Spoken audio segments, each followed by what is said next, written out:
मुझे स्वर्ग ले जाएंगे या नर्क? यमराज बोले कि दोनों में से कहीं लेकर जाने वाले नहीं हैं।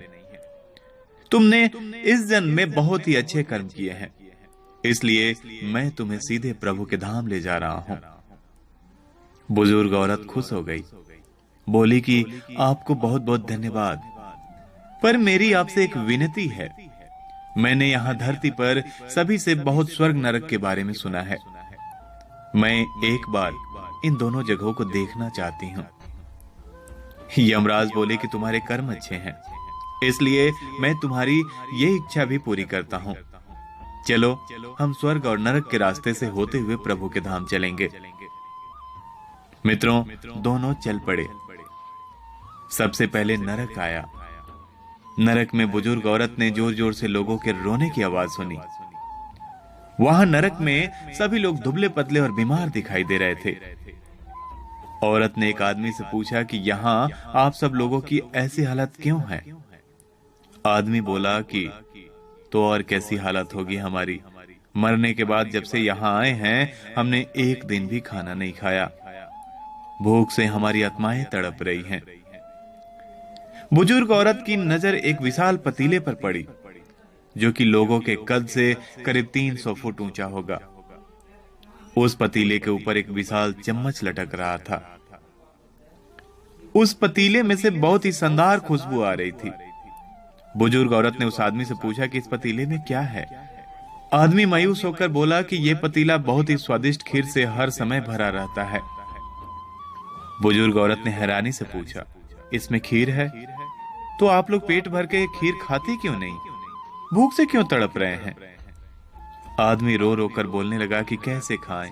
ये पतीला 300 फीट ऊंचा है और हम में से कोई भी उस पतीले तक नहीं पहुंच पाता। बुजुर्ग औरत को उन पर तरस आ गया। सोचने लगी कि बेचारे खीर का पतीला होते हुए भी भूख से बेहाल हैं। शायद ईश्वर ने इन्हें यही दंड दिया होगा। यमराज बुजुर्ग औरत से बोले कि चलो हमें देर हो रही है, और दोनों वहां से चल पड़े। कुछ दूर चलने पर स्वर्ग आया। वहां पर बुजुर्ग औरत को सबकी हंसने खिलखिलाने की आवाज सुनाई दी। सब लोग बहुत खुश दिखाई दे रहे थे वहां पे। उनको खुश देखकर बुजुर्ग औरत भी बहुत खुश हो गई। पर वहां स्वर्ग में भी बुजुर्ग औरत की नजर वैसे ही 300 फीट ऊंचे पतीले पर पड़ी, जैसा नरक में था। उसके ऊपर भी वैसा ही चम्मच लटका हुआ था। बुजुर्ग औरत ने वहां लोगों से पूछा कि इस पतीले में क्या है? स्वर्ग के लोग बोले कि इसमें बहुत टेस्टी खीर है। वह औरत हैरान हो गई।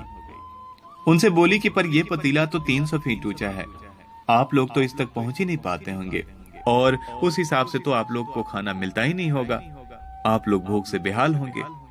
पर मुझे तो आप सभी इतने खुश लग रहे हो, ऐसे कैसे?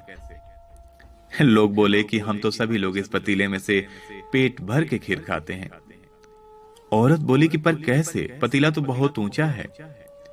लोग बोले कि तो क्या हो गया, पतीला ऊंचा है तो यहां पर कितने सारे पेड़ हैं। ईश्वर ने ये पेड़ पौधे, नदी, झरने हम मनुष्य के उपयोग के लिए तो बनाई है।